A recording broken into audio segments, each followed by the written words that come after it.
Hey, it's Hub, and this is a video of the damn special. I already did a non-spoiler or spoiler-lite review of Terrifier 3 here on the Morbidly Beautiful Network. I was asked to dive more into my thoughts with spoilers, and I have some theories that I have cooked up half-baked in the interim. So I am sitting here with a plot synopsis in front of me so that I can make sure I hit every point. I really quickly want to shout out Kelly from That Girl Zine, who I've been friends with for a long time. She pointed out from my most recent video where I said we're going into Dante's Inferno. She pointed out that the ninth circle of hell is frozen and that Art utilized liquid nitrogen to freeze victims in this movie. So good catch, Kelly. All right. So the movie starts with the home invasion. I want to say this is shocking, but I still think it's more tame, and we're talking really relatively, compared to Art's actions at the end of All Hallows Eve, where he decapitates and dismembers little kids. Although you don't see it, you only see aftermath. And in this, you see even less aftermath of what happened to the boy. People are hopeful that Juliet, the little girl, made it out alive. I don't think so. I think the shadow creeping in over her, of Art's shadow creeping in, and then the cut to the shot of the axe, I think that pretty much tells you what happened next. Then we have the scene at the asylum. Okay. I'm finding it hard to reconcile that possessed Victoria, and the little pale girl demon, that's the same entity, or it's the same entity that manifests itself as the little pale girl, is in Victoria, but I guess that's the case. So, it's just weird to me because of the gross stuff that Victoria does later, with the shard of mirror glass. But I guess that she wasn't really a little girl before. She was just using the image of Emily Crane.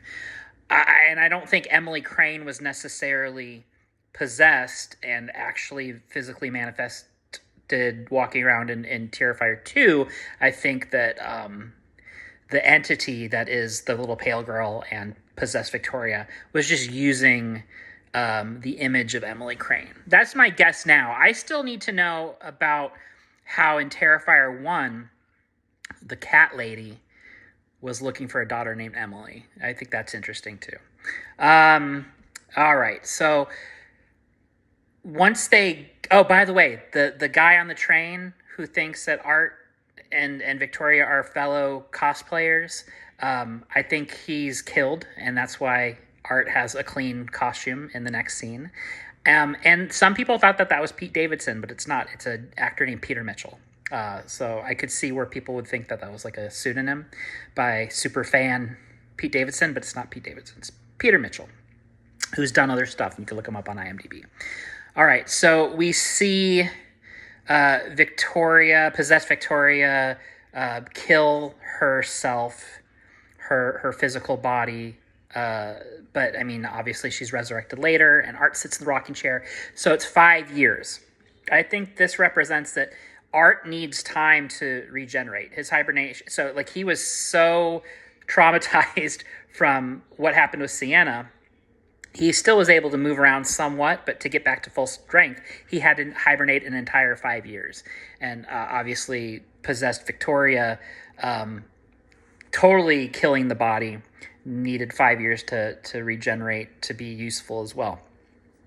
I think this means that even though possessed Victoria is gone, and I don't know if Little Pale Girl will come back. Maybe Little Pale Girl will come back in Gabby's body. Who knows?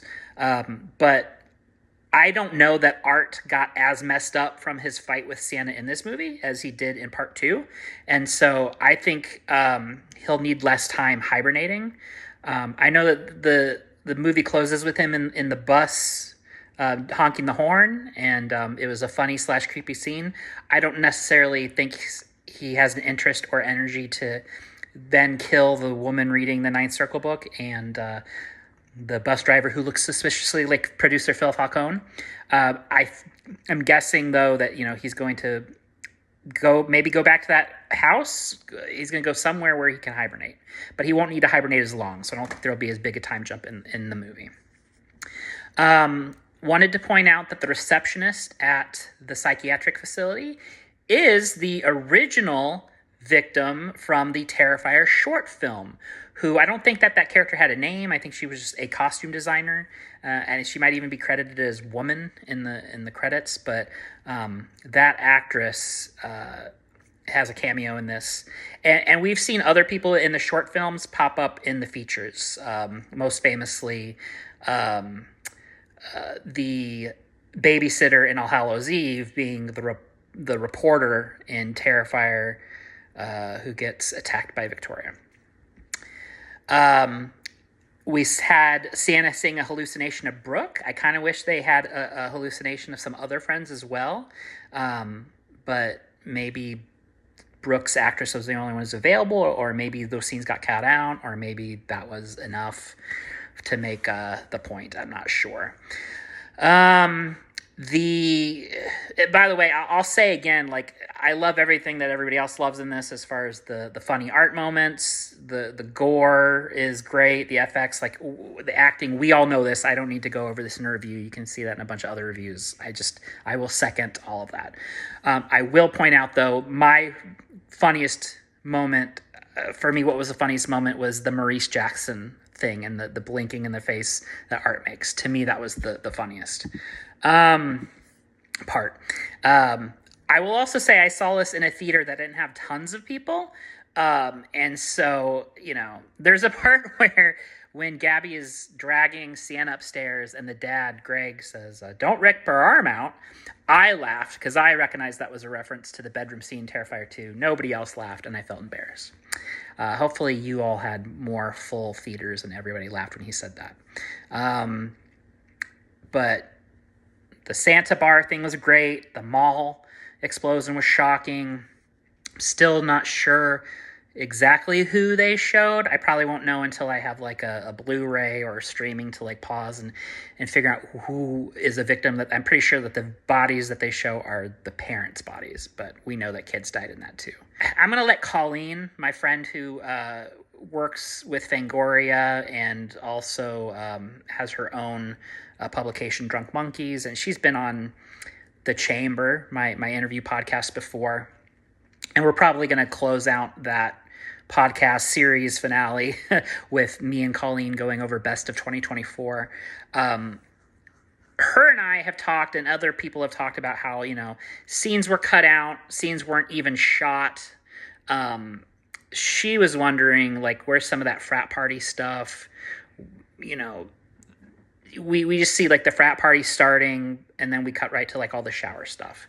So I just want to give her a shout out. She's right. I had said I thought we were denied seeing Sienna go back to the Terrifier, the carnival attraction, to dig up the sword. Like, that was kind of promised in the trailer and not delivered on. So that's my one criticism. I otherwise don't really mind. I will say that, and of course the final showdown and everything that happens to the aunt and like all that stuff is heartbreaking and shocking, and Gabby disappearing is sad. But the skull, is it Jonathan? So Damien Leone in interviews right now is saying, I wanted to be respectful and not show Jonathan being killed. I don't know if he's fibbing. I don't know if he's hedging his bets intentionally or otherwise, what the plan has been. I kind of feel like whatever his intention is or was, the opportunity now is to gauge audience reaction and decide, do I have Jonathan having been hiding this whole time? Do I have Jonathan just trapped in hell and him and Gabby will both be rescued? Or is Jonathan legitimately dead? Could we even see a flashback scene in Terrifier 4 of how Jonathan ended up getting killed? I don't know. I think audience reaction to Jonathan's off-screen death has been negative for the most part. And I don't mean like, oh man, we're bummed. Like, meta-textually looking at it and going, oh, I don't agree with that decision narratively and how it was executed. Again, Damien Leone is the auteur. It's up to him. But he has an opportunity here to, if many of us feel that that was a misstep, then he has a chance to course correct with the sequel. But, I'll still love this movie, and I'm sure Terrifier 4 and the franchise if this is actually a permanent thing happening. I don't need to tell y'all who makes cameos in this movie and their horror bona fides. You know all that stuff already. I will point out that Annie Lederman was the Graven Image co-host, and she actually has legitimately hosted like podcasts and comedy shows and things like that. So I thought that was interesting. Everybody else you already know, as far as who Daniel Roebuck and Tom Savini and Jason Patric and Clint Howard and Bradley Stryker and John Abrams are. And who Chrissy Fox is turning out to be. She's an emerging star as well. Theories. Besides what I've already guessed at for Art needing to hibernate, I would say there's some different directions you could go with Sienna. Is she going to flee the scene? Is she going to call the cops and have to deal with that again and being in and out of psychiatric hospitals again? Or is she going to go on a demon hunting spree and learn how to, is she going to consult with demonologists and learn how to fight demons so that she can be prepared to find Art and go into hell? I don't know. I think we know what Art's going to do. He's going to reemerge from hibernation ready. Who will be with him? Well, we don't know. But I think what's more interesting is what's going to happen with Sienna. What's her move now? Sienna has no allies. Everybody she knows is dead or presumed dead or in hell. And so she doesn't have anybody that she can really align with.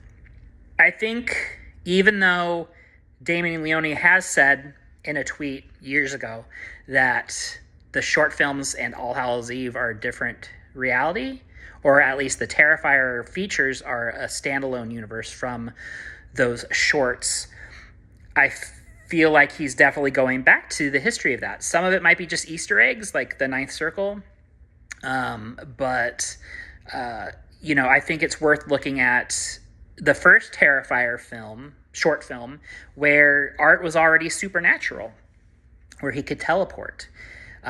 We haven't seen the teleportation in these features, and maybe that's an aspect that was dropped. And we saw that his MO as far as chewing faces, like he did to Victoria, has happened before, because it happened to a victim in that short film. You also have to wonder what happened to the victim at the end of the first short film, because it looked like Art was keeping her alive. So these are all concepts and MO that could have been thrown out already, and Leone's just going to draw from what he wants to retain from those. Maybe Sienna finds that lady who got tied up at the end of Terrifier, the short film, and they team up somehow. Probably not. But I think even if it's not exactly unified continuity, it's definitely worth examining those again to see if there's anything that will revisit. Like we've already revisited the Armorer, who was there was a prototype of him in Ninth Circle, and you can see that in my video. That's the review. And just another Easter egg I want to point out. I thought it was funny that the possum stuffy. So I first noticed it in the Santa Mall scene. Come to find out later, that possum stuffy was actually in Juliet's room. So I think that means that he not only killed that family, he stole all their presents, and that's what he took to the mall. And so to me, somehow that's even more gross and devious. Not only is the Terrifier franchise, in my opinion, a figurative descent into Dante's Inferno. I think Terrifier 4 and Terrifier 5 possibly are going to be a literal descent into hell. So, but that should be obvious. Some more ideas. I'm wondering if there is a post-Sienna universe for these films, continuity for these films, where you could just call it art or call it the Terrifier, like there was the Wolverine. Or could you give subtitles to Terrifier 4 and Terrifier 5? Or could you call it like the Terrifier Part 1 and Part 2, since, it feels like the finale of the story might be divided into two 90-minute movies, Part 4 and Part 5. But one of the things Leone has said in an interview, I believe this was with Sam Roberts, was that one of the reasons he didn't want to continue this with the studio and wanted to instead do it still indie style was that they wanted to start the franchise over again and just call it Terrifier. Not Terrifier 3, just Terrifier. And he didn't like that. He wanted to continue to tell the story, not recast it, etc. But I just want to say I thought The Terrifier would be an interesting name for one of these movies, as would just art. Do I want to see David Howard Thornton or a different actor as human Art the Clown, the way that we saw Doug Bradley as the man that became Pinhead? I don't know. I don't think we need to see that, but I know that Thornton is interested in exploring that. So, do I think that Art the Clown is actually Santa's dad? No, not at all. I think he was channeling these things as they were happening or before they happened, but he was a vessel, much like maybe Victoria is a vessel. But unfortunately, Santa does not have the help of him still being there. I think there will be a lot to be revealed if you read the Terrifier 2 novelization by Tim Wagner, and I'm sure his Terrifier 3. And maybe even more interesting than all that, he's also going to do a novelization of the first Terrifier feature. So I think we'll learn a lot in that. Because I've already seen from the excerpts that I've read that Wagner is very good at expanding and detailing the mythology. And he has to do all this with Leone's blessing. So I would definitely pick those up if you are a Terrifier superfan. Finally, I don't know what you think of Ice Nine Kills and their music, but it's worth checking out the music video for a work of art, just because it has some cameos from some actors like Catherine Corcoran and Leah Voicey, and that's pretty cool. All right. The spoiler video was longer than the non-spoiler video. I don't know if that's a surprise or not. But I hope you enjoy it. And some programming notes. I want to do a review of The Substance. I might save it, though, for that best of 2024. And we might just make that the series finale of The Chamber. And if we call it The Chamber of the Damned, I'm not saying it's a Video of the Damned finale, but it might be one before a hiatus. Sometimes movies come out and I get super excited about them and I have to make a video about them. And so I'd still like to do that for Video of the Damned, but just might be continuing my energy and efforts towards different projects of my own rather than analysis of other folks' work, which I think is valid. And you should definitely seek out good reviewers like the ones on this network. But there's I've said this before, there's a lot of dudes with beards and opinions on the internet, and you don't have to listen to them all, and I appreciate you listening to me at all. But check out, maybe other voices that belong to people that aren't this. That's all I got to say. I got no more. See you on the other side. I remain Hub.